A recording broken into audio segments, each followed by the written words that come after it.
And we are live with Spot Dodge, a live Nintendo podcast where every single week we react to the latest Nintendo news and talk about the games we are playing. With me here today is, as always, Mary Stowe, social media manager and host at Destructoid. How you doing, Mary? I'm good. Awesome. Then we have Greg Vargas, writer over at PC Invasion and streamer over at Dynamite Giraffe. How you doing, Gregory? I'm doing swell, my guy. Awesome. Then we have John Frisha, managing editor over at The Escapist and indie developer, creating a little game called Boss Saga. Saga? Something like that. Whatever. How you doing, John? I'm just waiting for my millions of dollars to come in. Exactly. I'm going to be there day one. I'm going to buy that game. I'm going to let you buy that game. How much you charging? 10, 15, 30? It's too early to talk about that. You know, $70. The release date is still another $70. The release date's still another 32 years away, so, you know. True. It's going to be a PlayStation 12 launch exclusive, timed. They're going to pay you for the timed exclusivity. With Super Nintendo graphics. Exactly. But speaking of video game prices and $70, that's actually our opening topic today. But before we get into it, I wanted to shout out Eric on the ones and twos, streaming the show live from his super computer. And if you're brand new to the place, on this show, we just like to chill, talk about Nintendo, maybe talk about The Last of Us and literally any other thing that's happening in our life. It's not very strictly a Nintendo podcast, but hey, we like to have fun and just hang out on the show. So if you're into that, maybe hit that subscribe, maybe hit that like button if you're tuning in live. And if you want to catch all of our previous episodes, we're also on every single major podcast platform. You can go listen to all of those episodes. They are a doozy. You know what I mean, Greg? That's right. Get the little bastards. Yeah, okay. All right. That's his catchphrase whenever he's streaming. Get him. But yeah, so let's hop on into the first news. Like I said, Doug Bowser recently had an interview, and he talked about $70 games. John, why don't you read that little quote to us so we can hop into it? All right. So AP News asked Doug Bowser, how did you get to a $70 price figure for the upcoming Zelda game? And his answer was as follows. We look at what the game has to offer. I think fans will find this is an incredibly full, deeply immersive experience. The price point reflects the type of experience that fans can expect when it comes to playing this particular game. This isn't a price point that we'll necessarily have on all our titles. It's actually a fairly common pricing model either here or in Europe or other parts of the world, where the pricing may vary depending on the game itself. All right, there we go. It's a hell of a used car salesman. Yeah, I was gonna say, how many times do you think he stood in front of the mirror and like recited this very PR line over and over again? Is he suggesting that previous Nintendo games weren't deeply immersive, so that they weren't worth $70? That's kind of what I'm getting out of it. Actually, I think at the end of the day, they're just like, they were probably all sitting around a table. And they're like, what can we do to like boost numbers this year? And they're like, well, I mean, the other guys on the market, they're sort of doing this whole $70 thing. So maybe we could just hop on that with like our biggest game of the year and see if anyone really cares. And honestly, I don't think that many people really care. Most people are just like, yeah, I'm gonna pay $70. Oh well. Yeah.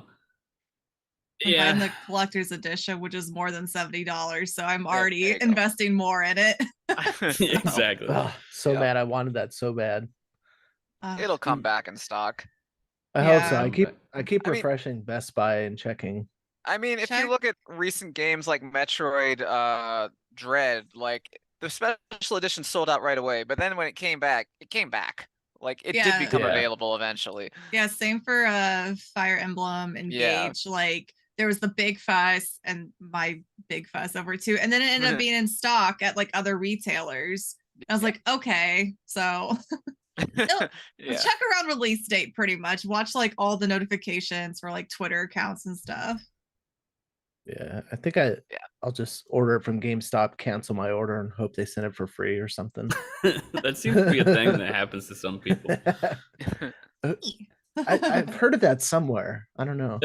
There was Brett's friend who pre-ordered a PS5 and then canceled the pre-order, and then like 6 months later, and it ended up showing up on his doorstep. And he never bought it; like it just showed up. That would be the I'll best. profit if you sell it. But yeah, John, what's your main read on this? Just typical PR speak. Like, do you see like the next Mario game being $70? Is there a chance Pikmin is deeply immersive enough to be worth $70? Like, I mean, it might be in their best interest to price Pikmin at like 50, but Yeah. that's not gonna happen. But No. I mean, the way I read it, with the part where he said like it's actually a fairly common pricing model, either here in Europe, yada yada. The way I read it is that like Nintendo is like mournful and regretful that like the US has fallen into this like modular, we're gonna price all the games this way at this price. Because in places like Japan and I don't know, I guess Europe, like you're paying like per game. Like it's not set. And that used to be the way it always was here too, until like the PS1 era, where like this price standardization came into effect. And like this just sort of feels like Nintendo trying to rock the boat of like, well, maybe we can go back to individual prices for every game, you know? Like I think this is the perfect world that they're trying to gesture back to. I don't know if they necessarily can, but that's probably their dream. Yeah, probably. Mary, what's your read on this? I just see it as them following competitors' trends. I mean, we're starting to see more $70 games. People have already like thrown a fit about it. I mean, but they're gonna still buy the game. It's interesting to me that Nintendo is taking a different route with this, because they are saying some games will be 70 but not all. That's essentially what they're saying. And with Xbox and PlayStation, they just ripped off the band-aid. They said from here on out we're doing $70 games. Nintendo's like, no, we're gonna explore the scale, which is what I've always said these publishers should do. Like Sony had launched the Ratchet and Clank movie tie-in remake style game, and it was like $40 whenever it launched. And to me, that was like a it felt and played and looked like a $60 game. And it was more than just like a fresh coat of paint for the original Ratchet and Clank. It was a full remake, essentially, like Resident Evil 2 remake style. And I always liked that. It's like explore the scale a little bit. Metroid Dread, maybe make it $40 at launch. Next Pokemon game, maybe make it $50. Like, and then if you have something big that you know is like worth the money to people, like to gamers, then be like Breath of the Wild. We worked on this for like 5 years. So I think that it's worth $70. Put it on the market, see how it does. And I guess the market will react. The question is will the market react differently no matter what the price is? With a game like Zelda, probably not. I know. I'm like, when you're talking like Mario or Zelda, or even if they did like a Mario Kart 9 at like $70, like the way Mario Kart 8 has sold. Now. Yeah. Just because of how well Mario Kart 8 sold, I'm like, Mario Kart 9 is going to be a $70 game. Definitely. Yeah. Now, deeply immersive Mario Kart. Right. To your point, Brett, I think the main reason why they haven't done just like a big jump to like everything's going to be 70 now is because we're still on Switch. You know, we're still on the hardware that was outdated when it released in 2017. Which is like, another topic for the show. Apparently, it's got a couple more years left in it. Maybe. That's the question. I think we'll probably have a revisited discussion of $70 games like real quick when they announce the next system, whatever that is. So you think with the next system, no matter what, most likely every game is going to be $70? Like the Nintendo first party games, probably, unless it's like some really weird crap, like 1-2 Switch 2. Oh yeah. God, if 1-2 Switch was $70, oh my God, It was $50 at launch, wasn't it? I can't remember. I don't remember. I thought it was $10 cheaper. I could be wrong. $49. Oh yeah, that's what I mean. Well, then it wasn't like 50 at all. Oh, I thought for some reason I was thinking $59. Oh. I got like this huge bundle, and so like I don't even know. Yeah, I completely ignored that game. Me too. As one should. Switch. I bought it, you son of a bitch. And you played it once, and it wasn't fun, and you never played it. We played it a couple times. Yeah, you gotta play the sandwich eating game, man. Twice. My bad. You played twice. Okay. But you yeah, can't really, I guess, play it by yourself, which is like super awkward. You play the cowboy game where Yeah. you shoot. That too. You turn around on yourself. Oh! Got Actually, myself again. that sounds like a funny TikTok idea where you play 1-2 switch, but like it's edited so that you like turn around and shoot yourself, and then they both fall over. Well, there you go. That's your next 1,000,000 views. Yep, I wish. But yeah, $70 games are inevitable, just like Thanos. Thanos. I think Thanos. one time I made a TikTok and I called him something wrong, and then everyone had to tell me. Of course, I said Thanos or Thanos or something. Gerard? Thanos. I don't remember which one's right. Thanos, I think, is the right way. Yeah. Okay, so I think I said Thanos, and people got very Why would you mad. do That's such just a thing? unforgivable. But it upped the engagement in that TikTok for sure. I think it actually did really good. Now you just pepper one mistake into each one to juice that engagement. Exactly. God, I gotta tell you, man, TikTok comments are starting to wear on me a little bit after the latest one. I posted that TikTok about Xbox Quick Resume. I can't tell you how many people said PlayStation can do this too, and I'm like, guys, it can't do Quick Resume. I'm sorry, like the PS5 does not do Quick Resume, and I tried correcting a few people saying, hey, unfortunately, no, it doesn't have Quick Resume. It does have like resume activity. It has a switcher that essentially does nothing. But so many people are like, no, it has it. I have both consoles. It's the exact same. I'm like, are you high? Like, are you 12 or high or both? Both. Yeah, and you had that dude that was speaking for all humanity that nobody on this planet, people do not have money. Are you aware that people do not have money? He knows everybody's financial situation throughout the United States and the world. Yeah, because there's this one person said, I want an Xbox, but I'll never abandon PlayStation. I responded, did you know you can have both? Like, it's not like one side or the other. Like, it's okay, guy. You can have both. And then people was like, yeah, but that costs money. I know it costs money. Okay, I'm not an idiot, but the Series S both at once. regularly goes on sale for like $200. Like, sacrifice two PS5 games. Exactly. Right. Like sacrifice 2 PS5 games. There's your Series S. Yeah. But I will say, like, gaming anymore is just so expensive now. Like when you factor in like controller prices. Yeah. I think it are ridiculous. Yeah, controllers are insane. Yeah. And I think that just like makes the burn feel even worse because it's like this is a hobby. This is something to escape the real world and all the shit that's going on, but instead it's like, you got a console, which is hundreds of dollars, controllers, even the Elite is hundreds of dollars. And then now, like, we're going back to the games topic, like you buy a game and you get the battle pass or, other cosmetics, and now you're over $100 on a single game. And it's like, where's the fun anymore? Honestly, I don't mind paying for gaming stuff. It's like the only thing that doesn't bother me that I buy.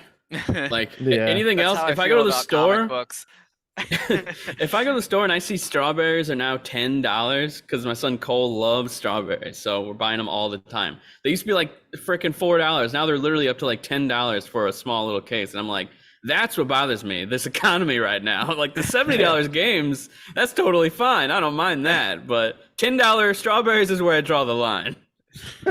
There you go. All right. Now that we've depressed all of our listeners, their tales of poverty. Yep. But no, I just try to spend my money wisely on gaming stuff that I truly think I'm getting the value.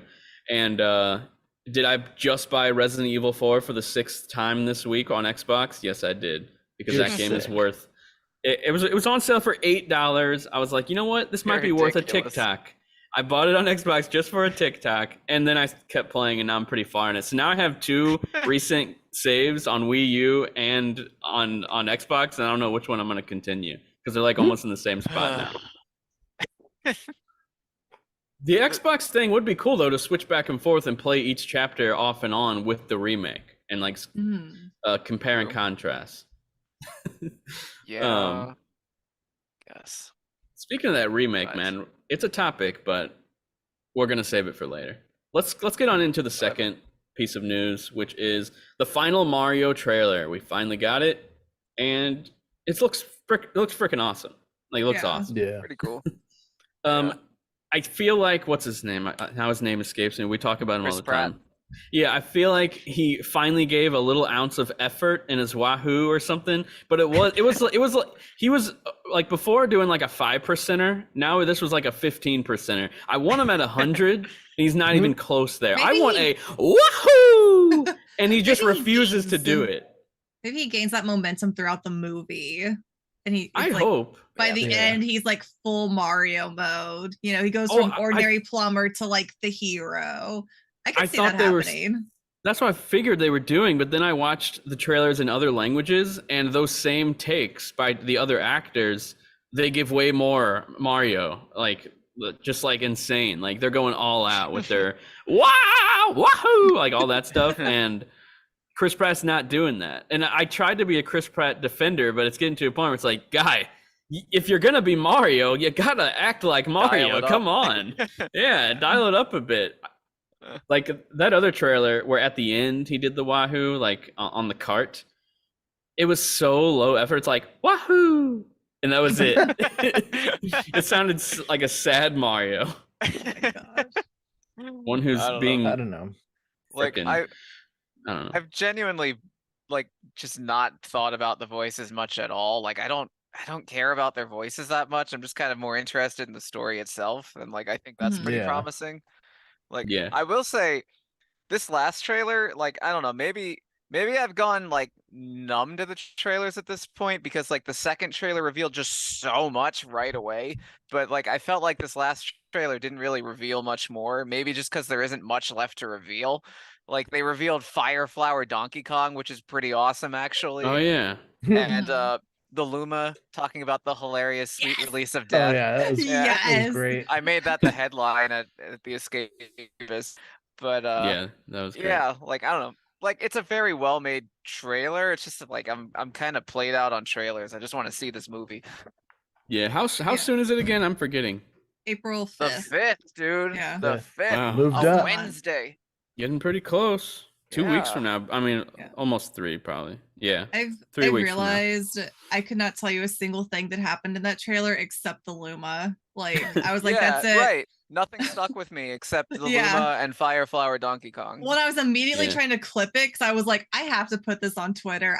Everyone needs to be as obsessed with this thing as I am. Yes. So imagine if they had like a Mario game like releasing alongside like close to the film, not alongside it, but like, and it had like the Donkey Kong Fire Flower. Like that'd be freaking awesome. They need to do like a Mario and Donkey Kong game, like both of them, like a traditional Mario game, but you play as like Donkey Kong, maybe Peach, maybe Wario. Like do something different, you know, mix it up. I think you just described Smash Brothers. Yeah, but like a traditional Mario game, not Smash Brothers. What if that's what they're gonna announce like during their like summer presentation? That's why we don't have like a fall game yet. What if this is just gonna be like a big Mario movie at the beginning of the year, then the fall game is a new Mario game? Yeah, I'm just surprised that awesome. Nintendo finally started doing some like anniversary posts on their social media, because I know they would like sometimes not acknowledge like Zelda anniversary or Mario anniversary, and they finally did some like timeline stuff where they showed like the previous games and the year they released. So maybe they are finally embracing that, you know, like the celebratory aspect of Mario. The way I've heard it discussed on the Kit and Krista podcast. Oh, there we go. Ring the bell. Is that like basically there's like pockets of employees at Nintendo that understand like how important and how valuable it is to acknowledge anniversaries, and like it's like specific individuals pushing an agenda to make that happen when it happens. And like typically it's just like not on the agenda, and it's always something that has to be like spearheaded and championed by like really specific people just in order to get like these really simple anniversary acknowledgements. Yeah. Well, it's like from a social media standpoint, it's just such an easy engagement, like easy PR, like friendly Easy PR. win. It's a good post. But then I feel like with how gamer culture, Nintendo fans, all of us can like be at times, not all of us, but like there's a pocket of like people, they see an anniversary post and they read way too far into it, and all of a sudden they're like, oh, they acknowledged F-Zero, oh my god, we're getting an F-Zero game in like the near future because they finally acknowledged F-Zero. Mary, thank you for bringing this up. This is something I've been wanting to rant about for a few months now that I always forget to rant about. Okay. I always see like Insomniac Games, they'll post something about Resistance, and down in the comments people are like, oh my god, there's a Resistance trilogy coming to PS5, confirmed, it's definitely happening. I see people posting in groups, Resistance is coming back. It's like, guys, no, this is simple social media. They have a social media team and they're just celebrating their IP. It's not a hint, it's not news. They just have a funny meme or something and they post about it. And then people read it way too far into it all the time, specifically with Insomniac, because a lot of their catalog isn't available on PS5, as dumb as that is. So all of the Resistance games, not there, unless you're streaming, but that's stupid. No one does that except Brett. And there's, what's their other major franchise that I'm forgetting about? Sly? Was that Insomniac? No, that's Sucker Punch. That's Sucker Punch. And, well, anyway, actually, that's another one. Sucker Punch will post something about Infamous 1 and 2. They're not available on PS5 like natively, so everyone always thinks HD collection. We've been waiting for it. It's finally here. It's like, no, guys, it's not happening. Quit getting your hopes up. Everything's like, it's just they have a social media person, and all they can really post about is the stuff that they own, or if they're celebrating another Sony studio or something, like a launch or something. But that's all they can really post. So just let them have their fun. Don't read far into it. Thank you, Mary. I think that's just like a sign of the times, though, because someone, I saw something similar happen with Resident Evil, where they were like talking about Resident Evil 4 and mentioned something about, I think, 5. And then the comments were already like, I can't wait for a Resident Evil 5 remake. And I'm like, we haven't even had the Resident Evil 4 remake.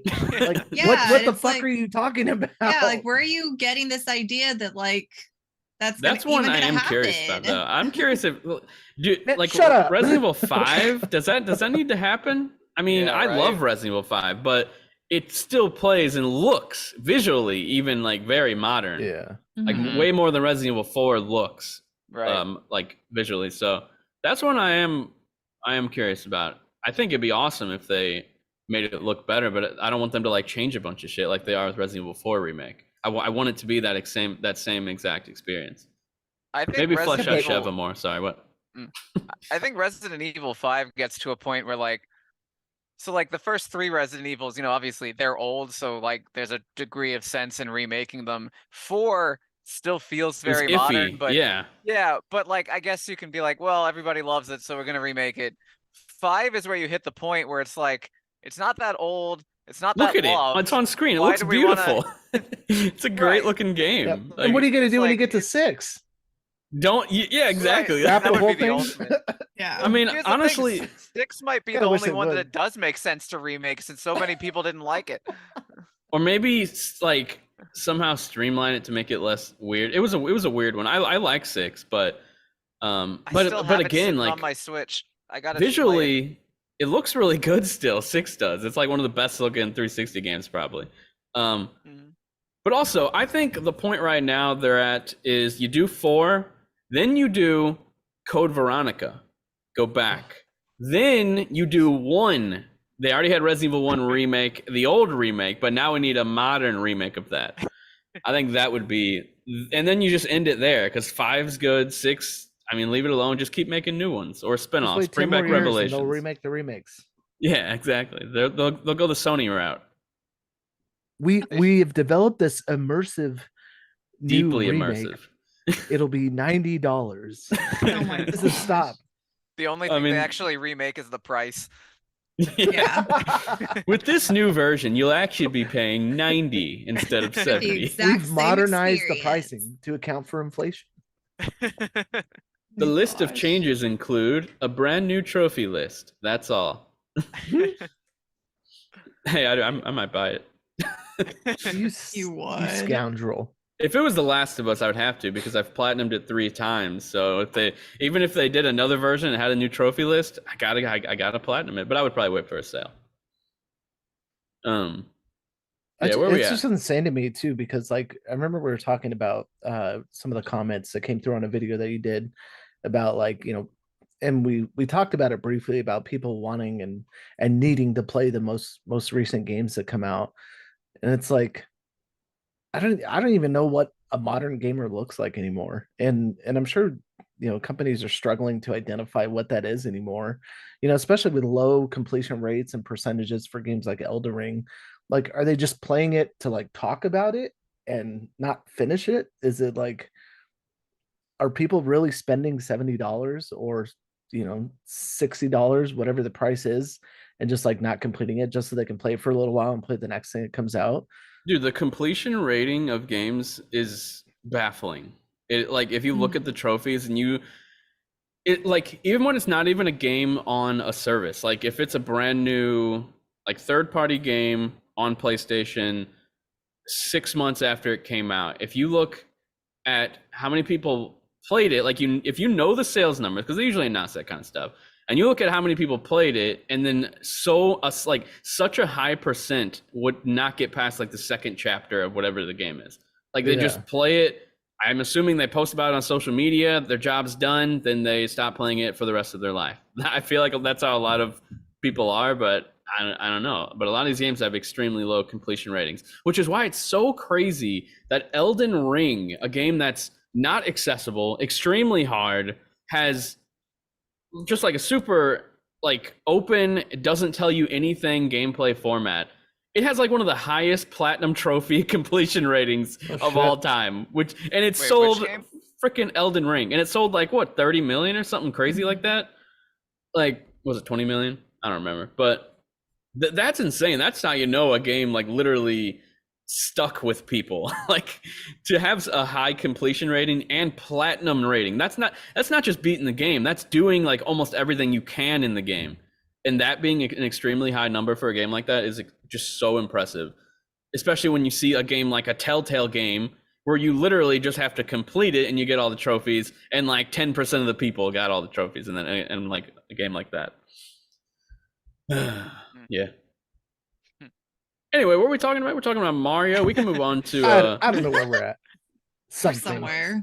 The Mario trailer looks really cool. I'm excited about it. Yeah. Well, let's move on to the next thing. Mary, you're headed to Pax East, right?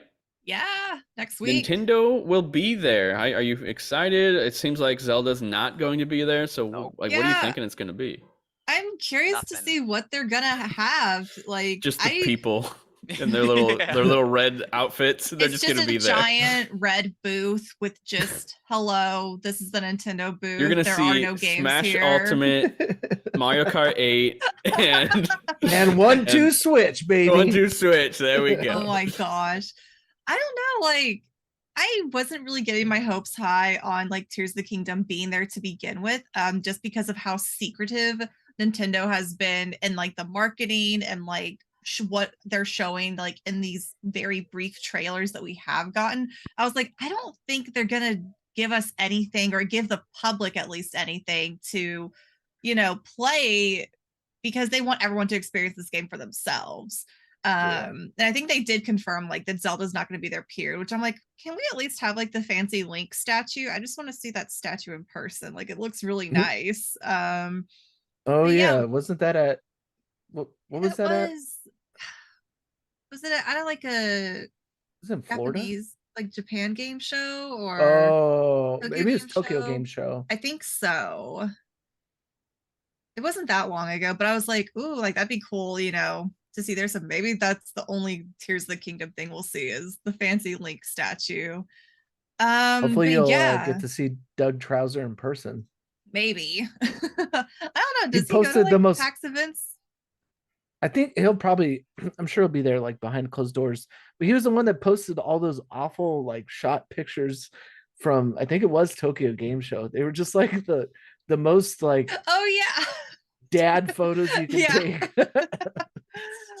Yeah, but like Pikmin's gonna be coming up in August. So I'm like, is it too early for Pikmin? Like Bayonetta Origins? Wait, when is Metacritic is out for that game. It's out very soon. Yeah. It actually has an 80 on Metacritic, which I expected low 60s. I'm gonna be honest. Ooh, I said 85. Yeah, that was Greg. I thought you were being very generous when you said that, because the read on that game was not that people were digging it, even like before they had their hands on it. I was just like, this seems like a game that's gonna be like low 60s on Metacritic. But no, 80. That's actually really impressive for like a spinoff game. Visually and like mechanically, it looked like it had some passion behind it. So that was my guess. Is like, looks a little bit more polished than I would have expected. So I'm guessing it'll be in the 80s range. I wonder how long it is. I'm trying to think what other games are coming out. Like, would it Advance Wars? We got a release date. Oh, that's right. I forgot about that. That would maybe make sense. Seeing how the game's finished for a year. Yeah, been finished. It's been finished. Probably been finished for 3 years. Maybe they'll have it at PAX as like a last minute little hype up, like, hey, remember this game that's like been finished, but we delayed it. You know, it's about to come Maybe out. That's probably the only game they're gonna have there, to be honest. It probably will be Bayonetta and Advance Wars as like the highlights. Look, if they have like a giant tank that I can just stand in for a little photo op, I'll be happy. So great. Yeah. There's gonna be some other cool games there too, though. But yeah, the Nintendo booth, I'm a little like, what are y'all gonna be showing? Maybe they'll have something cool to give away then.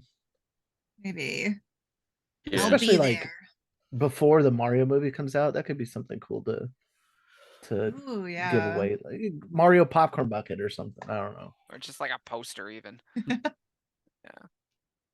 Yeah. Also, a topic that I wanted to bring up. This is totally random, but Mary made me think of it earlier. So you know how all these service games are dying lately?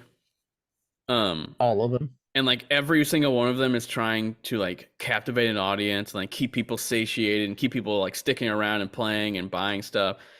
Isn't it kind of crazy that Nintendo had Animal Crossing, this massive success that blew up, just this phenomenon, and they just stopped supporting it and just let it drift off into nothing when they could have easily kept, like, that's what all these developers are seeking, is like, and the thing is that the Animal Crossing fan base wants to eat it up. Like, they want more content. They would like to buy stuff. Like, I asked my wife, I was like, if they just let you buy like house stuff, would you do that, like with your real money? She's like, yes, that's what I wish the game was.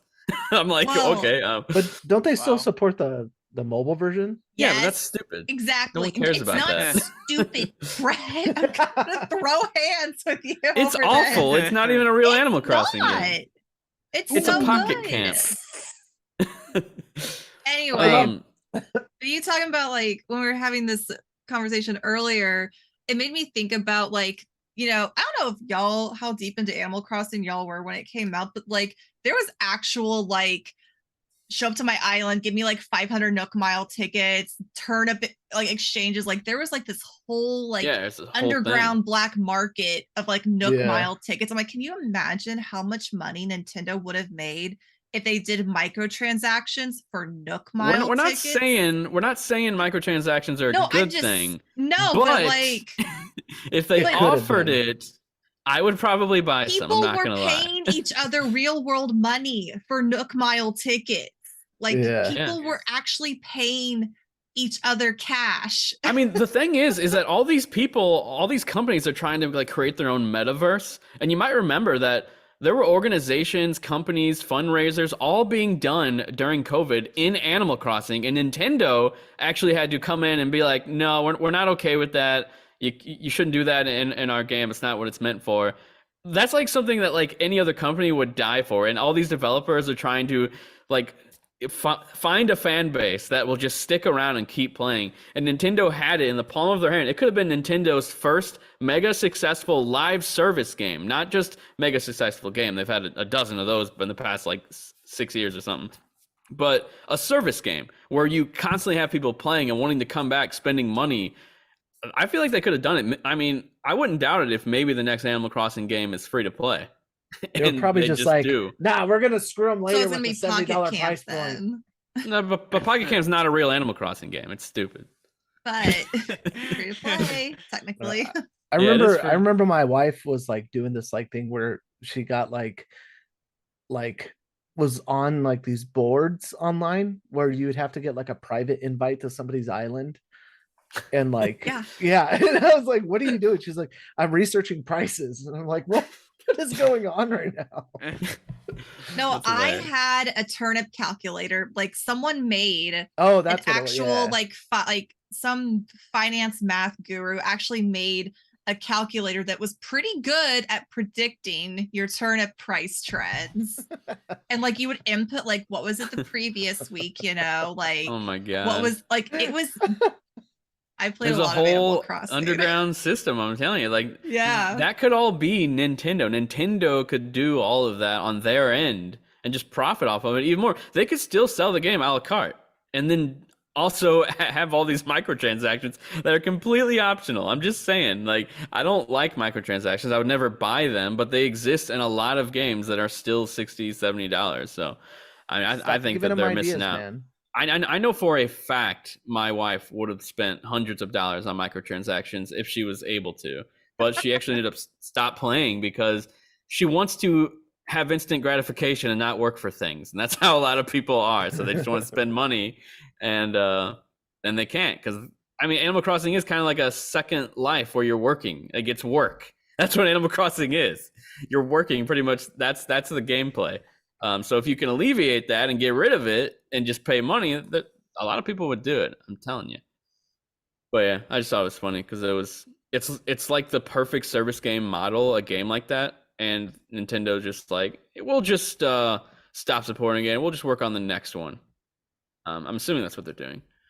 I don't know. I'm sure they could have, but also circumstance. Like looking back at the time it released, you know, people were already strapped mentally, physically, financially. So I think like that just would have, I think, taken the air out of the sails for the Animal Crossing ship to sail as hard and long as it did, you know, grossing that much money and having people that invested when they couldn't go anywhere else in the middle of COVID. Yeah, I don't know. I know for one thing, even during I COVID, played it, strawberries and I was like, weren't $10, so I could afford things before strawberries were $10. What were you saying, Greg? I said even I played it and own it, you know, and that was surprising. That I think I just more so wanted to understand what Animal Crossing was, and then I fell off pretty quickly. I was only like 2-3 months. I think I put like 90 hours into it. Not a whole lot in Animal Crossing terms at all, but yeah, I don't remember what mine are at. I kept it real. I knew I would not gonna bother playing that for longer than a few hours, so I just didn't buy it. Yeah. I don't even think I have it installed anymore. Did I review? I didn't review Animal Crossing, no. I think I bought 2 copies. No, how do I have it? I have a physical card and a digital one, but I have no idea how that happened. Like, I can't remember why that would have happened. Oh, it was before me and my wife game shared on Switch. So we had to buy like 2 copies. John, I think your mic's off because I just saw your mouth move, but I didn't hear you. Okay. Oh, it worked now. Never mind. Okay. So yeah, next up, Activision confident that Call of Duty games can be optimized on Switch. So back when this report came out, Microsoft says we're doing a 10-year deal with Nintendo. A lot of people assumed that 10-year deal wasn't really going to go into effect until Nintendo had new hardware out on the market that was more powerful and capable of running Call of Duty. But apparently they have, like, they're saying we could probably get like Call of Duty Warzone and Call of Duty in general running on Switch hardware, which is really old tech now.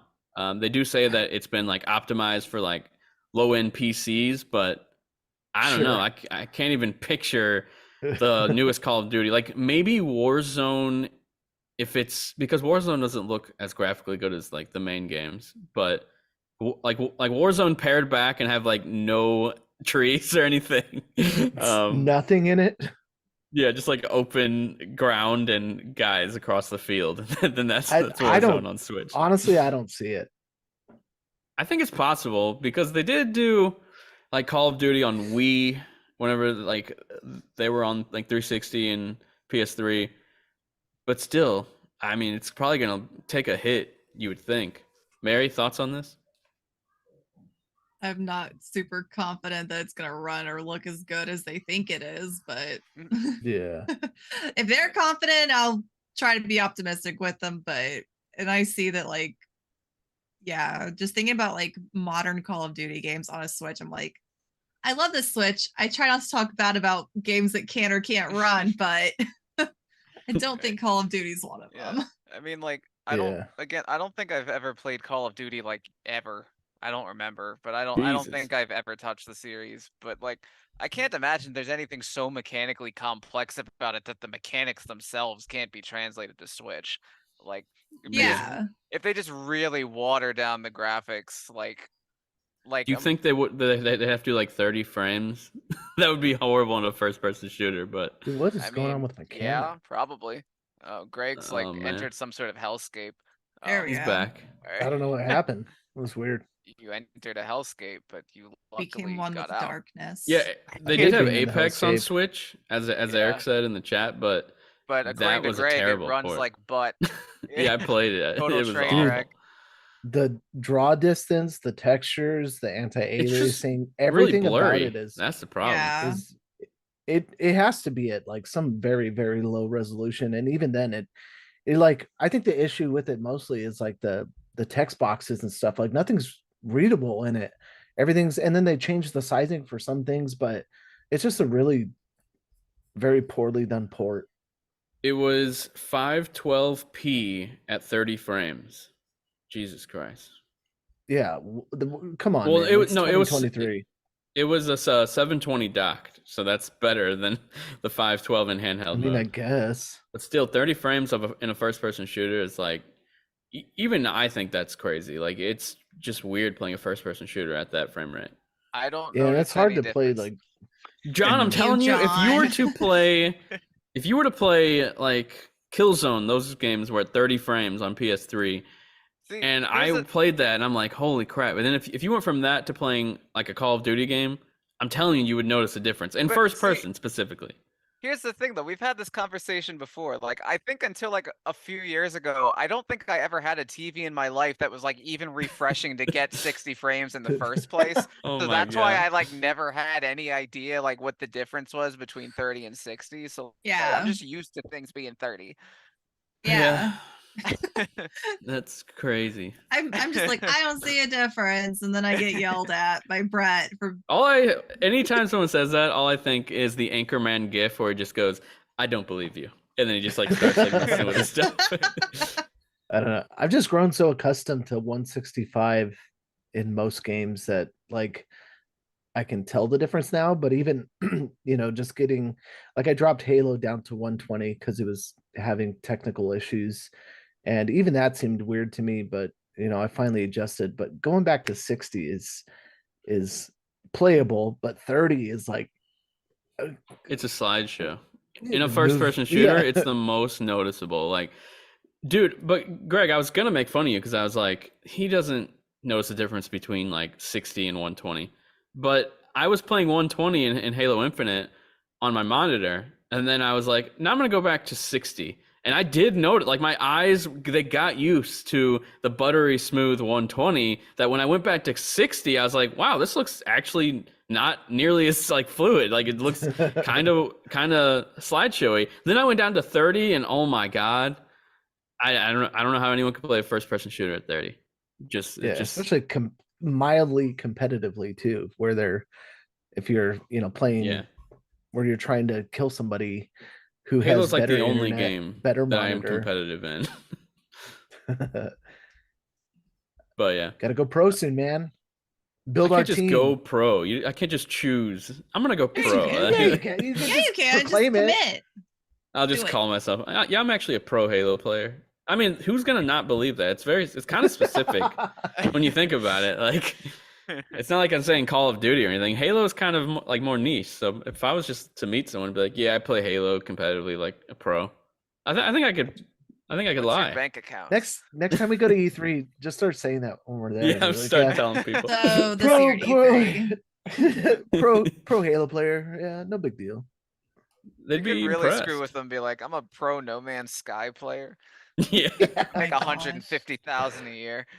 Yep, exactly. All right. Let's see what's next on the docket. I guess we all agree that Call of Duty probably could run on Switch, but it's not going to look too pretty. Yeah. But a lot of people don't really care. It's gonna look like the Hogwarts Legacy Switch version. Yeah, that we all assume is going to look like a Lego game. What, non-existent? Mysteriously shrouded in secrecy? Yeah, they delayed the Xbox One and PS4 version because of technical difficulties, so I can't imagine on Switch. Yeah. Well, they didn't get specific. They just said they needed like more time to get it right. Okay, my bad. So, and they'll need more time to get it right on Switch till the Switch is canceled and gone, and then they don't need to release it. Yeah, I don't know. That's a commitment. I feel like if it would have came to Switch day one, then I think it would have performed really well. But at this point, to release it so late on Switch, I wonder if it's worth the financial investment to get it ported on Switch. I mean, Switch games sell. So that's true. I think it'll do all right. But I always wondered like how like a game like Doom sold on Switch, or how like Wolfenstein sold on Switch. Yeah. Those like games that you wouldn't even think to see on Switch. Like, how did MLB sell on the Switch? That's what I'm curious about.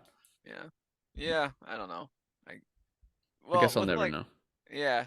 Well, again though, like that's slightly different topic in that like first person shooters in general you more expect to play on like those other consoles, but a game like Hogwarts Legacy, I don't know if that's as much like a genre that feels like alien to the Switch player base, because I mean, we have Breath of the Wild, we do have these open world crazy extravaganzas, so I don't know. We'll find out. Yeah, we'll see. Next up, John, have you heard anything about this Soul Calibur 2 rumor? I think it's coming from Special Nick. I think it was Soul Calibur 1, wasn't it?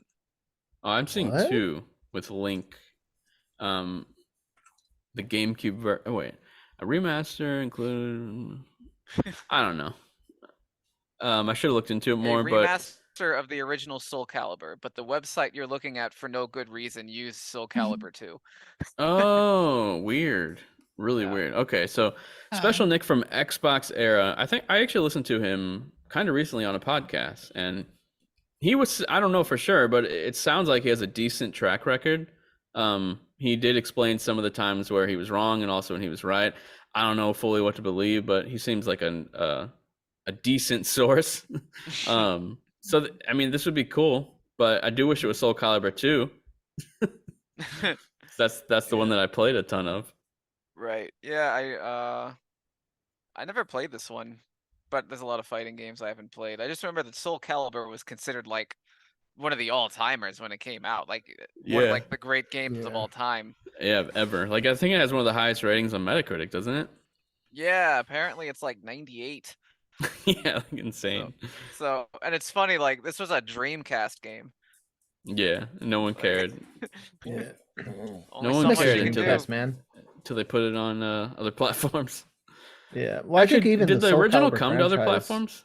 I was looking at Wikipedia. Apparently, it came to Xbox 360 at some point, but like, that one have Spawn in it. That's mostly it. No, that's 2 that had Spawn in it, which is totally 2 random. had all the cameos. And it had what, Hihachi on PS2, I think. Yeah, the Tekken. Yeah. And then GameCube was the GOAT Link version because they had freaking Link. And he had multiple suits, his swords from the games. It was freaking awesome. I played through that entire game, like the adventure mode with Link, because he was way OP compared to everyone else. I did play that one, but again, I just suck at fighting games, so I have like no valid opinions on any of them. Yeah, it was like one of my last reviews that went on Metacritic. I reviewed the most recent Soul Calibur. I think it was the most recent. Was that 6? 2018? Yeah, it was 6. I think it was 6. Yeah.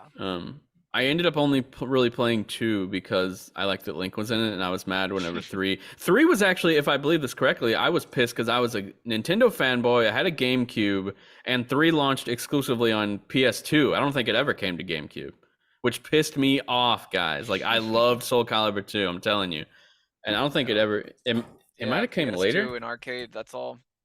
Yeah, like, that's... Oh, yeah. I remember being so upset about that. But at least Link wasn't in it, so I was like, oh, well, at least Link's not in it, so I'm not missing anything. Now, you would have been extra pissed if it was a PS2 exclusive with Link. With Link in it, yeah. Nintendo would never. But I did like how it looked because I had that character. Like I really wanted to play as the girl that had like the circle sword. Like it's like a hula hoop type weapon. I always thought that looked really cool. The chakram or whatever, is that what that weapon's called? Ooh, say it again. Remember. La chakram. CHAKRAM. Apparently, it is a throwing weapon from the Indian subcontinent. Yeah. There you go. Interesting. But yeah, Soul Calibur 2 was amazing. But the first one I never played. But might be interested in if they did like a remaster, but like really graphically like impressive remaster. That would probably get my juices flowing. But if it's just like a simple HD port, Brett? all of them. All of them. What? All right. Next up, we got Metroid Zero Mission. Screens found in. Oh wait, Mary, you linked this one, so you tell me what it is. I didn't even get to read this. So someone sent it to me like right before, like as we were still getting ready. Like I hadn't seen it, but like apparently like through data mining, discovered images from within Switch Online, the Switch Online Game Boy Advance app of Zero Mission, but it was like through like the Japanese app. So there's got people speculating that like we could see Zero Mission in the future. It's not confirmed or anything yet, but it'll come. Yeah, there's like I wouldn't be surprised. Like it's a huge missed opportunity if they don't bring it over, because we have almost every other like Metroid, like a 2D Metroid playable at this point. Because there's like NES Metroid, Super Metroid. They're only missing 2, right? Yeah, Zero Mission and Samus Returns. Yeah. Otherwise, and all the Prime games. But yeah, 2D is I was saying like the 2D ones where we've almost got the complete collection for it. So that and like Zero Mission, if I remember correctly, is the remake of the NES Metroid, because that game has not aged particularly well. Zero Mission is a little bit, more friendly to like the modern gamer, I think. It's great. It's such a good game. I hated the final boss at the end of it. You always say that, but I swear I beat him first try. No. I just sat there and spammed him as I was dying. Like my health was going down the entire time, but I was just blasting him nonstop with missiles and I beat it. With all like the other little Cheerio projectile things floating around, I was falling, I was getting hit, I was dying, I was so tilted weird. By the end of it. And then it throws you into the after game stuff, like the post main game. And I was Okay, so you mean the final boss of the first half of the game that's not really the final boss. Yeah, the final boss, me thinking I'm done, credits rolled, it's a wrap, I can put this game down. And then discovering, no, I'm not done. That was a great twist. I actually really enjoyed that twist. I didn't know it was coming. I was not pleased with it at the time. It was not spoiled for me, despite just playing that game for the first time the year Dread came out. I was like, oh, that's why it's called Zero Mission. Yeah. And then I was like, I get to play Zero Suit Samus? I had no idea. So it was like, I actually got to experience what everyone else experienced when the game launched. If I wasn't so frustrated with like that first final boss, like I probably would have had a better time, but yeah. Mother Brain does not it was not great. That was also my first ever 2D Metroid though. Like I'd never played a 2D Metroid until then. So it was a bit of a learning curve too. I was about to play Fusion soon, but my friend like just gifted me, like right before the show started, he gifted me Shadow Complex. I don't know why I said my friend Sean, who was on the last episode. The mysterious friend. He gifted me the game, so now I feel obligated to play that now. So I'm probably gonna play Shadow Complex before Metroid Fusion. Fusion's good. Has anyone here played Shadow Complex? No. I played a little of it, and like I just kind of hated it, so I didn't bother. Really? He said it's one of his favorite games. I think it was like the first free game on the Epic Game Store when it first opened, and I got it then. I think I bought that digitally on like the Xbox 360, and it was like must have been one of the earliest digital games I ever bought. And like I didn't like the controls at all. I just thought it was lame. Oh. I don't know. Well, you're dead to Sean, that's for sure. But yeah, Metroid Fusion. Mary, you were saying one final thing on it, right? Yeah, I was saying like because I streamed it last week. Clearly, I don't remember as much about the game as I thought I did, but. Oh man, that's actually something I wanted to bring up in this episode as well. You keep reminding me about things. I'm playing through Resident Evil 8, and I swear I barely remember this game, even though it just came out like 2 years ago or something like that. So I'm wondering if like maybe I have very bad memory and I can just re-experience a bunch of games for the first time over and over. Like every 2 years I can replay a game. Maybe and it's be like, early wow, this is onset amazing. dementia. That's what I'm thinking. Has that ever happened to any of you guys where you like thought you remembered a game so clearly, and then when you play it, you're like, I really don't remember this? Yeah, just last week, me playing the Resident Evil 4 demo. I remember where the shotgun is. I don't remember where the shotgun is, it turns out. Oh, come on. I even told you. Oh, wait, no, I didn't. I told you to go get it, and then someone in the comments said something about backseating as I was typing, it's in the second house on the left, so I ended up deleting it. I don't know if I had a backseating tag on or not. I can't remember, but I was just like, I remember where the shotgun is. I didn't, and then I just panic ran the entire time because that was the worst. Actually, the worst playthrough of that demo I've ever witnessed. Thank you. Actually, of Resident Evil 4 in general, that was absolutely awful, and I'm very disappointed in you. I panic and I just run. I was upset that it timed out. Like I didn't know that it timed out. So yeah, so much for no time limit. There is a time limit. What's it, like 15 minutes or something? No, like it times out after the final fight begins. Like once you're fighting, sooner or later the bell will ring at the church. So you can literally just run in circles the whole time, like Mary did. And she never fought anyone, never killed the chainsaw guy. Okay, you didn't kill one single person during that battle. I you killed sat there. people. I just ran a lot because the chainsaw dude scares me and I didn't want to get caught. I don't remember his eyes being so demented. Like I saw his eyes in the demo and it was so unsettling. Yes. And I was like, I don't want this thing near me. I don't want Leon's head to get chopped off. I don't want a chainsaw shoved through his body. Like, I was like, I don't want to see the death animation. So I just ran in a panic. I'll be honest, guys. I played the demo 5 times all the way through. You're sick.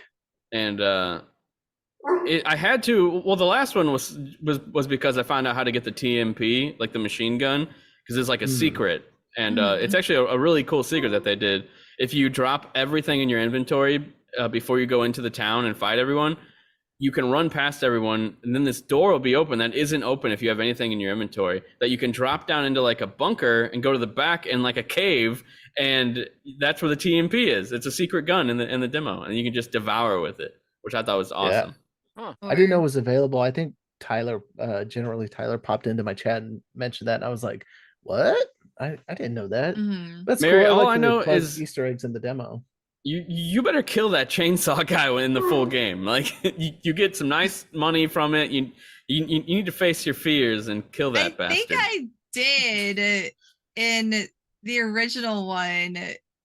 I don't have that VOD anymore, unfortunately. I would kill to have the VODs from like my first playthrough. But yeah, now you know how I play horror games. I just run and I panic and then I waste all my ammo. And then my knife broke, and then that's when I was like, I'm ready to give up and just run. I was so disappointed. So we can just go into our Resident Evil 4 section now. The knife breaking is totally not Resident Evil 4 to me. I hate it. It sucks. I don't like it at all. Like Leon's knife.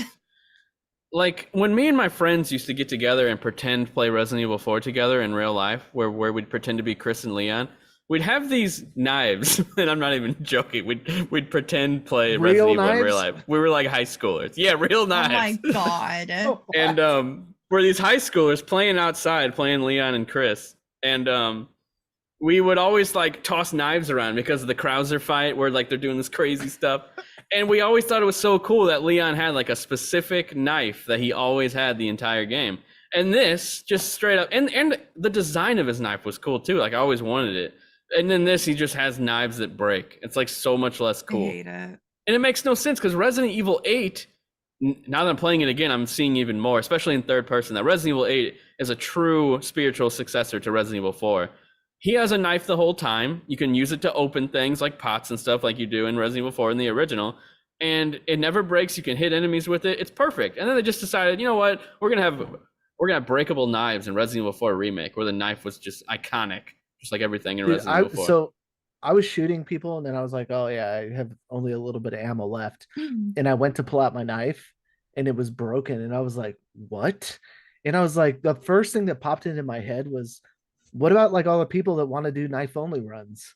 Like, yeah, that's like sucks. a thing.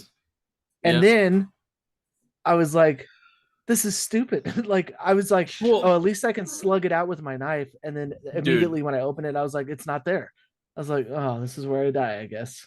Yeah. And it doesn't end there, all right? It doesn't end at the knife. I think sooner or later you will be able to get an indestructible knife, and hopefully it's designed like Leon's knife. But apparently, sooner or later you get a laser sight, and I'm just thinking, why isn't this at the beginning of the game? Leon has a laser sight and he has a knife. Just give him his stuff. Why are you waiting to make it feel like Resident Evil 4?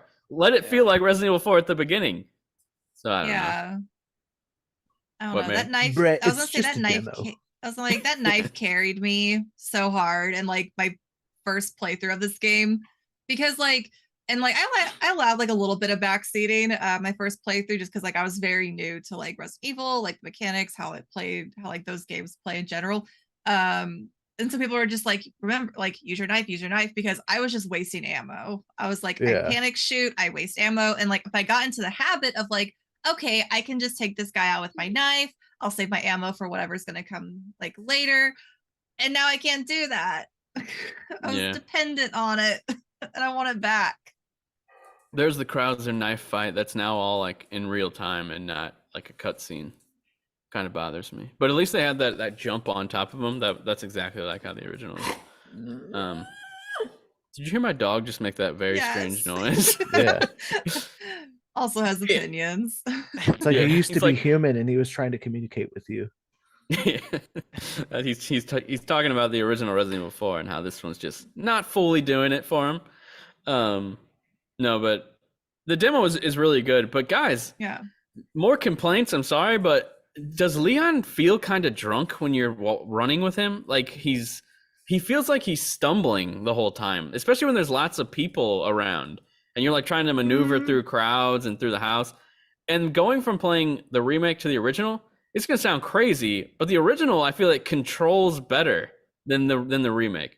Yes, it has a different control set. And the right stick doesn't turn the camera. In the original. It's stiff, but it actually controls better. Like he's easier to maneuver around things and like go through houses, aim, run, shoot. Like also the turnaround mechanic. Why would they not make it back A or back X on PlayStation? Like in the original, what is it now? Now it's like you click back on the left stick, and I don't like that. I like the fast turnaround to be back in a button, or you could do left stick or back. R1. I'm like, that's weird. Like, make me just press A. Like, no other button so you is don't dedicated. Take your hands off the buttons. Yeah, so that was weird. I should do a whole video on all my complaints, but I was trying to wait until the full game came out. But I could make like a 20-minute video about all this stuff. But yeah, I'm not. I thought maybe it was just this. Like I thought, well, all the other modern Resident Evils probably feel this way, but I'm playing Resident Evil Village right now, and I think it feels better than Resident Evil 4 remake and the original Resident Evil 4, of course. But there's something about Resident Evil 4 remake where Leon kind of feels like he's stumbling the whole time, like he's tripping over his feet. I know what your problem is. What? You have to play with a mouse and keyboard. Yeah, right. Get out of here. Do I look like I have a hunchback and a mullet? I don't think so. Do I? You son of a bitch. I did play it mouse keyboard. And it was did you? Surprisingly good. That's awful. Yeah. The worst part about mouse and keyboard is watching someone else play it and you get a headache because of how the camera spins. That's the worst part. When you're playing it, it probably feels natural, not like probably fine. But when you're watching it, I'm like, what the hell? This is not this. Just the way it like moves. Like I don't even know how to explain it. Like not just the spinning. Like every single motion looks weird when you're watching a mouse. I mean, the camera's pretty much free at that point instead of walking like straight and you taking your hands off the thumbsticks and it just walks straight. Whereas like, you're panning with the mouse in every single fucking direction. Like every single little, I don't even know how to pronounce, like what to say. Like every single little nudge on the mouse, you see it on screen. With a stick, you press up and it just goes up slowly or faster, however your speed is. With a mouse, you go up, it could be like a weird direction. You could see every single little, I don't know. PC gaming sucks. Let's move on to the next thing. Headshots all day, baby. Woo! Headshots all day, baby. He's going pro in Halo. Don't forget it. Brett Medlock, pro Halo player. No, Greg Vargas, pro Halo player. You got a stick, bogus. Man. You stuck someone. You're officially a pro. I know. I hope one day we can play together when you get better. When I get better. Don't forget, I carried you the last time we played. I carried the whole team. You did. I don't think I'm that good right now, but when I was in my Halo Infinite prime about 6 months ago, I think I was really good. But I will say that going back to Halo Infinite does feel pretty familiar. And I was like, I'm so stupid. I was like, oh, there's such a learning curve. And I was like, wait, I played a shit ton of this when it first came out. Like a lot. Like for like 4 months straight of just playing Halo. Nice. We need to play together. It's such a good game. Totally underrated and awesome. Just gets boring after a while. No, it doesn't. That's what I don't understand. You'll go play Apex where it's literally the same thing over and over. You drop from the sky. Fresh. You drop from the sky, you go pick up some boxes, and then you die. And when so many new guns. You immediately die by like someone who's 60 yards away. People. I don't talk to people. That's terrible. That's why I can't play with like my friend CJ, because he always likes to have in-game chat and like talk to strangers. I'd rather just talk to like my friends or no one. I just find when I play with other people that my like the quality that I'm contributing to my team just fucking nosedives. Like I'm all of a sudden like 5 and 12. Yeah, like you like finally want to show off how good you are, and then you do terrible. Anxiety. Yeah. Yeah. I need just the blue like in pill. The bedroom. Yeah. But no, Greg, when I played Call of Duty with you months ago, you were like you dominated. We ended up winning like twice, so and that was largely thanks to you. Well, you still got a lot of kills, even if you were doing awful. So, for sure, that was me. It was you. Let's move on to. Actually, John, did you have anything to say on Resident Evil? Oh, you didn't play the demo, right? Nah, I didn't play it. I'll play the full game. Yeah, beautiful game though. Absolutely gorgeous. It runs like so good too. Yeah, like the game is absolutely stunning. What's weird is from the trailers, I ended up actually messaging Brett, and he agreed. I was like, is it just me, or does Resident Evil 4 not look as good as like Resident Evil 8 and 2 remake? Like something about it looked a little off from the trailers. And he was like, yeah, I was thinking the same thing. But then I booted it up and played it. I'm like, okay, this actually looks really good. And like I said, I'm playing Resident Evil 8. So I was going back and forth, and it actually looks pretty significantly better than Resident Evil 8, which already looks amazing.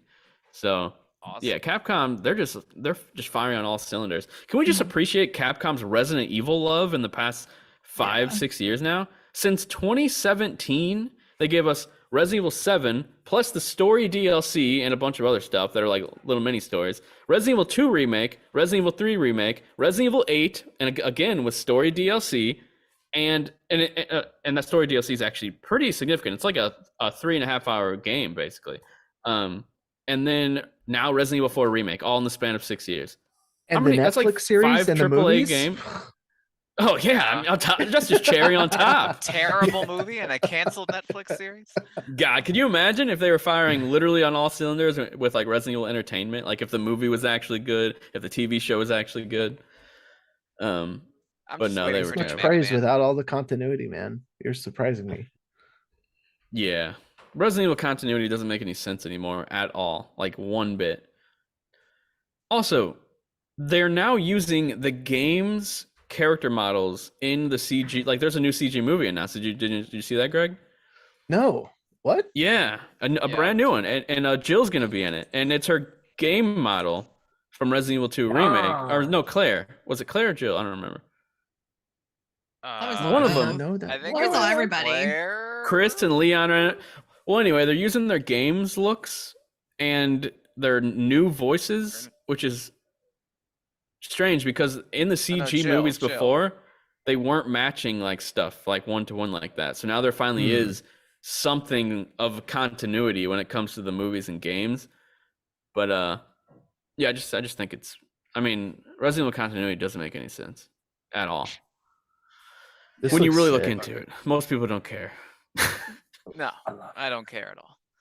Yeah, but dude, I gotta say, Resident Evil 8, it's a hell of a game. I'm enjoying it more this time than I did the first time, I think, because I don't remember the first time for some reason. But like the world they built, like the castle and like reading the notes and like figuring out like Mother and Lady D and her 3 daughters, how they came to be, and it's all just really good. But what were we doing? Oh yeah, we were gonna do a Last of Us. Finishing up RE4. Yeah. Oh yeah, I mean we can just move on for the 7th time. Yes. Yeah. So this is the end of the show basically, but actually we still gotta do what we're playing. So no, it's not. Do you guys want to talk about the Last of Us HBO? Because I personally wanted to talk about it every week, but we didn't because this is a Nintendo podcast. So I figured if we were ever going to talk about it, it would be right whenever the series just ended. So do you guys want to have...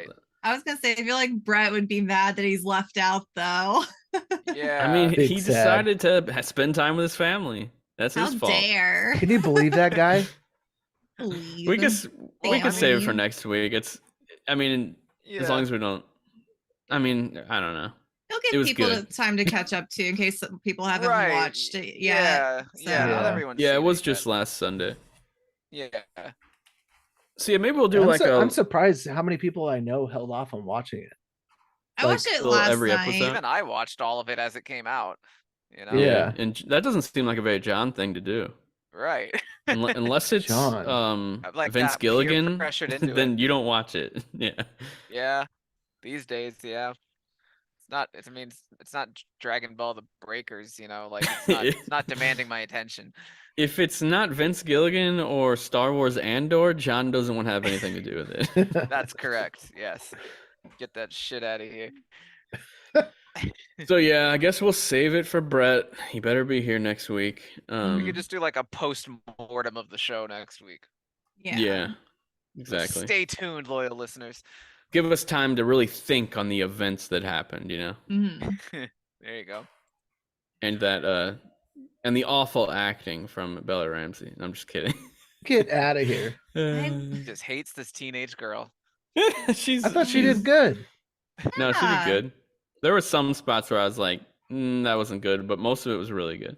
She really captured Ellie's sarcasm and jokey and angst, like teenage angst style humor and whatnot. But there was just some sections where I was like, that wasn't a very good line. I'm surprised that they used that take. Well, then you blame the director. Exactly. I gotta blame the director. Yeah. All right, guys, let's get into what we're playing. Mary, how far are you in Persona 4? Is what I look to. This is what I look forward to most every week. So I've just finished Naoto's. Is it Naoto? Is that how you pronounce his name?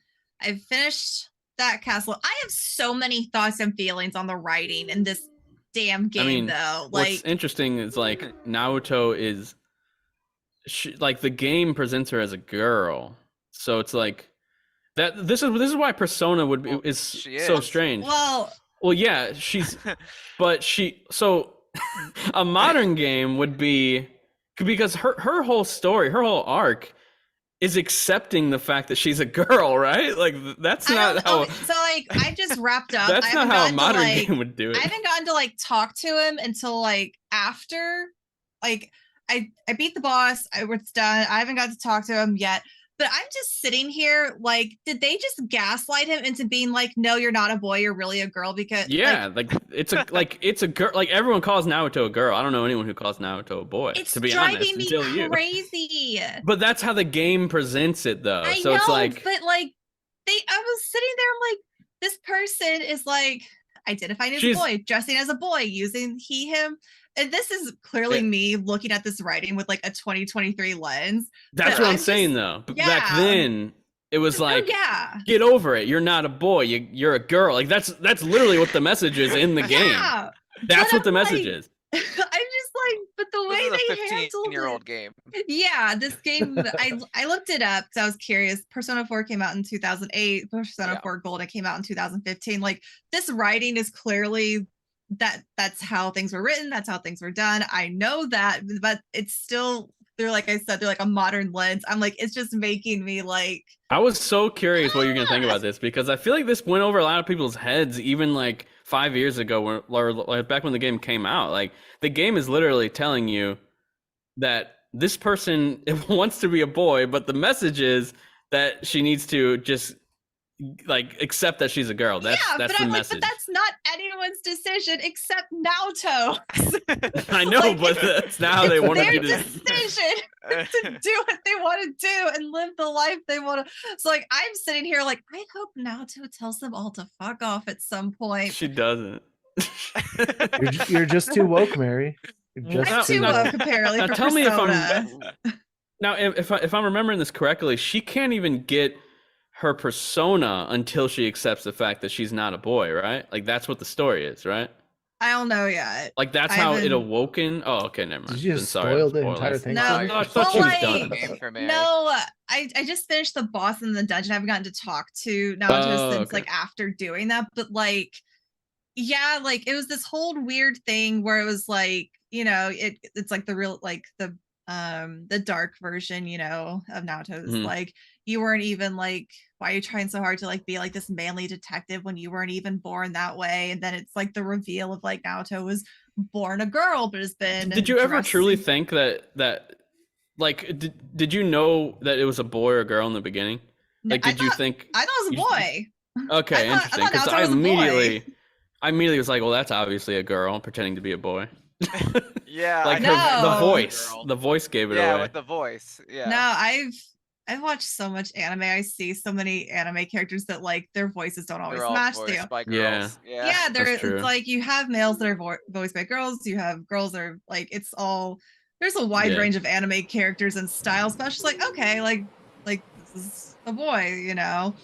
But yeah, and then like you do the fight, and then it's like once everyone else has realized that Naoto was born a girl, they literally just gaslight him into like, they're like, no. What are you thinking? Listen here. You're just wanting to be a boy because your ideal detective is like a manly detective. It's a male-dominated workforce. It's like insane. Like in nowadays times, it's like so crazy to think that's what. Like it. I'm just watching this and I was like, I cannot believe what I'm witnessing. I mean, it's a Japanese thing because I just played Danganronpa, and John, you probably remember this. And Danganronpa, did you play Danganronpa? No. Oh, okay. There's a character who presents the entire time that's just minor spoilers. There's a character that presents the entire time as a female, as a girl. Mm-hmm. Everyone calls her a girl, like the whole time. She dies. They end up discovering she had a penis. And then from there on out, she is never referenced as a girl ever again. She is he for the rest of the game, and it really confused me because I kept being mixed up. Like, who are they talking about? Because I was in my head thinking, well, that's a girl. So, like that's how I knew the character, and then it confused me. But yeah, the Japanese writing, man, they don't believe in it. Yeah, like as soon as the reveal happened, all of the people in your party start going she, her, all that stuff, and I was like, well, y'all. Stop it. they'll never stop it for the rest of the game. When Naoto is literally standing there going like, I don't want to, like, I want to be a boy. I'm, you know. So I'm like, I don't know. I'm just. It's crazy. But I hate my party members. I hate the protagonist right now. Capsule, though. I do like that. This is like a time capsule moment. This is 2008. Whenever when did this game come out? 2008, 2008. The PS2 version came out. So I do appreciate that, and I hope that if it was ever to get like a remake or anything, you got to keep all that. Like I understand it's not acceptable nowadays, but I don't know. Yeah, and I'm glad that's why it's crazy that like they released it in modern times recently, and Yeah. I'm surprised that I haven't seen like Persona get canceled at this point, to be honest. It is really crazy to think about, like, this game came out in 2008 and like how that actually wasn't that long ago, and like how much we've progressed, you know, like as like a culture, as far as like what is acceptable, like especially with the LGBT community. So like you said, it's this really unique like time capsule moment. And like I go into older games with a pretty open mind anyway, of like, okay, they're not going to rewrite every single old bad line. You know, this is just how that game was written. This is the type of writing they did at the time. And I'm not letting it like destroy my experience. I'm still having like a really good time with Persona, because I do enjoy like JRPGs. I do enjoy Persona games, but it's just like this particular moment, all of a sudden I was just like, I hate this. I mean, you know. But maybe in this scenario, you can imagine that what if Naoto did actually only do it because she felt more powerful? What if, like, you can, it wasn't like, no, go ahead, John. So, all right, so disclaimer, like my memory of this game is totally shot. Like I remember like some big picture things and like that's about it. But in my memory, how I remembered it going was that, yeah, that she felt like it was like a male dominated society, and like this like portraying herself as a man was like an act of utility in order to get ahead in life. That's how I remember it, and apparently it's not like that, but that's just, I mean, it's like a mix of what Mary's saying and what you're saying. Yeah, from my memory, which is also it's a pretty big mix, but like just how fast they make that switch, like how the party members start treating Naoto, it's like it's just so sudden. And now, and like I'm afraid they're gonna say something weird to Kanji, because they've been giving Kanji shit about like, are you gay? Are you not gay? Well, now Naoto has been the easy out. The Kanji stuff is interesting and I'm just like, which of course I'm like, leave Kanji alone. Yeah, like I think they're just being weird with that. And Kanji and Naoto, from my memory, isn't the game sort of hinting that they'd be like a couple? Yeah, like it's like Kanji like is kind of like, he gets like very blushy like around Naoto specifically, but also like other female characters. And so I've just been kind of interpreting Kanji as like he's just still like figuring out like what if he likes both. They're teenagers, you know, you have to go on your own journey and stuff. But now I'm afraid they're going to sit there and be like, well, Naoto was actually born a girl, so you're not attracted to boys at all because blah, blah, blah, blah, blah. And it's like... Yeah, I mean, that's sort of how it is, if I'm remembering right.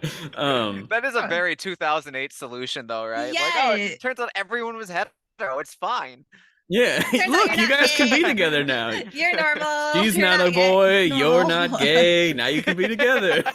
It's so funny. After they've treated Kanji like shit, like Yosuke has a line like during like the summer camp thing where Kanji comes and stays in their tent, and Yosuke's like, are we gonna be okay around you? And I was like, I'm gonna reach through this screen and slap you, Yosuke. Like, I mean, that's what a kid would say or something like that, probably. It is a very 2008 teenager thing to say. Like, I will admit that.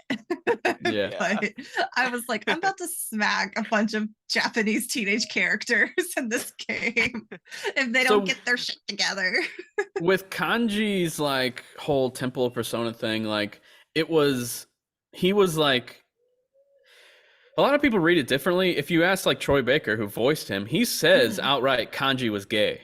But the game presents it sometimes that Kanji was never really gay. He just had a feminine side that he couldn't let public, like that he was scared to show the world, basically. Yeah, because he got made fun of for like liking sewing, you know, even though his family owns a textile shop. Like he got made fun of for liking more girly, quote unquote, things. Exactly. And then he didn't like girls because they were so mean to him, you know, like, and all that stuff. And I think what's kind of fun is that everyone can kind of interpret all of these characters and their whole arcs in different ways. Like, yeah, that's true. Like, you could totally interpret it as Kanji's a straight guy who has a feminine side, or he's gay. Or Naoto got gaslighted and just more confused. Or maybe she genuinely just was pretending to be a boy to get ahead in life. You know what I mean? And even, what's her name? Yukiko. I'm not going to, like, spoil the end of her arc because Mary probably hasn't gotten, like, rank 10 yet. But, like, there's even, like, debates about that. actually. I haven't gotten rank 10. We're rank 9. She's my girlfriend now. Oh, You chose lovely. Yukiko. I chose Come on. Yukiko. Resay all the way, but that's okay. Resay all day. But no, yeah, Okay, like she's when too you clingy get to, for me. I'm all about the clingy, but but when you get to rank 10, we'll have that conversation. Okay. Yeah. Yeah. I don't Other even remember than it, so John, you the have to tell me. 2008, Yeah. other That's than the one very of the few 2008 things I remember. writing, I'm having Yeah. fun still. I'm over 50% completion with my fusions. I have this handy dandy calculator on my phone now to help me get specific ones for Margaret's quest. It's just Man. an open Safari tab on my phone right now. Impressive. So, I'm just so glad you're playing it. I see you now because I finally added you on Xbox. I know when you sent me that, I was like, crap. Now I was gonna see like how many hours I just sit on my couch on the weekend and just like Persona. The other day when you were like, can we do it tomorrow? I was thinking, she just wants to play Persona. I couldn't even be mad. Yeah, right. All right, that concludes my Persona 4 rant of the week. Yeah, sorry, Greg. You had to sit through all that and having no idea what we're talking about. No, I was fine. I was trying to figure out why my camera keeps going dark.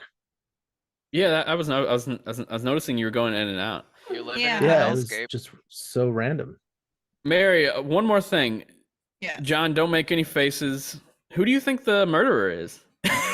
John. That's the face he chose.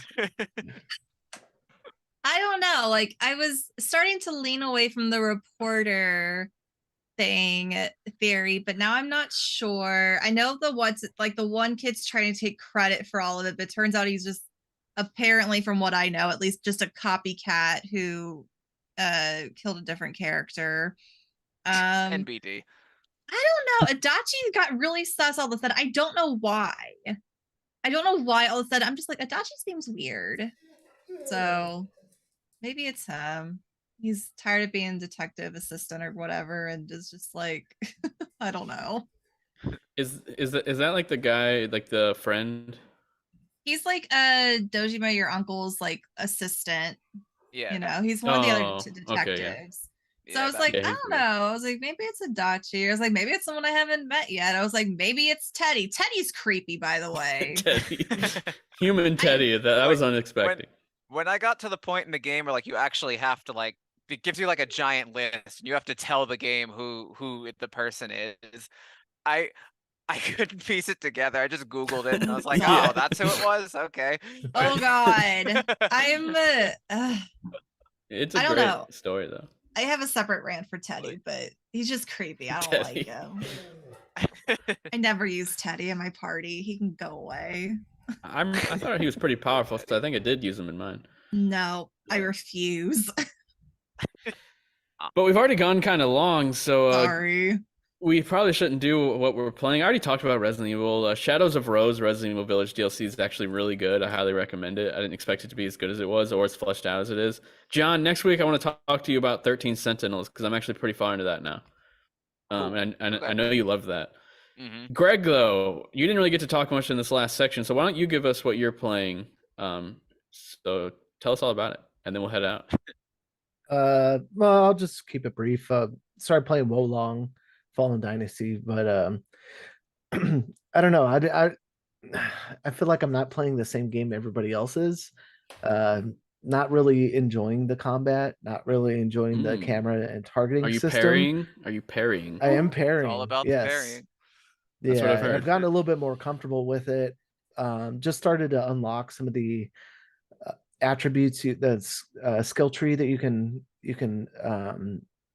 cash in your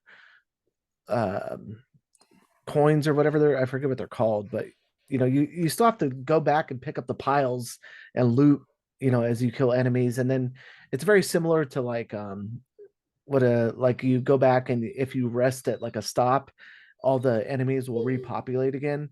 So I feel like there's a good opportunity to go back and grind. Visually, it's just kind of okay. I wasn't ready for its like the kind of gritty look it has. I was hoping it would be a lot more smooth textures and stuff that we've seen in the trailers. And I don't know, it gives weird vibes of like Tenchu, but also I'm I guess it really hasn't like set its hooks in me yet, and so I don't know. I'm gonna spend a couple more hours with it to kind of determine if I'm gonna keep playing it. It's kind of a nice game to play on my PC again using cloud Mouse and saves and keyboard. lay in bed. No, I've been using a controller on my okay. PC. You chode, and then go back and like kicking back in bed and being able to relax and just play through a couple more levels and stuff. And I like the story though. I like where the kind of mystic portion of it and some mythology mixed into it. So I did like the character customization, except you do all this customizing your nose, your eyes, your body, your face, scars, all this stuff. And then they just become clothed again. And you don't even really ever see your character because the camera is like such a far distance away. So I'm like, all right, man, I'm glad I did all that for nothing. Like, I don't know. It's underwhelming from what the trailers and previews and everything kind of made it out to be. And I was looking forward to it and I was like, oh shit, it's on Game Pass now. But yeah, I'll sink some more hours into it and see, if those things change. Has a 80 on Metacritic, 81.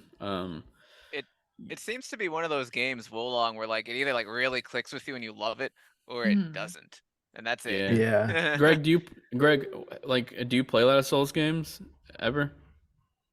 Not kind of no, but like at the same time, action adventure games are really my cup of tea, and I like figuring out mechanics and how pushing the limits of those mechanics in the game, what you can do. I love being able to power up my attacks, magic attacks, as well as like my HP, and get to the point where you feel like you can take on any enemy now that you have the you're a little bit more power to take on those big battles and stuff. So I don't know. I like the challenge of those types of games. I'm not particularly a Souls player, but I'm gonna see how this goes. Yeah, I'm a little soulsed out from Elden Ring, which is why I didn't want to play Wolong right now, but I'll probably get to it at some point. I just wanted to get through a little bit of my backlog with Resident Evil 8 and stuff, so that I kind of just stopped playing all new games like simultaneously. Like I was making my way through Atomic Heart and Hogwarts, but I just got the itch to finally play some games in my backlog. So that's what I've been doing. Yeah, I went back and played Jedi Fallen Order just because I had it completed at when I initially started the playthrough, and I lost my save file somewhere along the way, so just completely started over. But that like kind of gave me the inspiration to jump into this game, and so we'll see where it goes. Yeah. John, any final words? You didn't get to talk anything about what you're playing. I randomly finally bought Theater Rhythm Final Bar Line, which is like Final Fantasy rhythm game on the Switch, and it's on PS4, but I got it on Switch. And real quick impressions is I'd say the first one on the DS is like still the best. If you actually just like want to have the best time playing these games, just go track down the old DS game. But this game does have like a giant selection of old Final Fantasy music, which is really cool. Like that's the whole reason you buy this game. Like even like ahead of the gameplay, you just want to have like all this Final Fantasy music in one spot. And this Can one you goes just listen? Like, does it let you just listen to them? Yeah, I think so. Yeah, Nice. I think there's a music box feature. And what makes this one like particularly cool is it doesn't even just stick to the numbered games this time. It like goes into outer space for like all the spin-off stuff.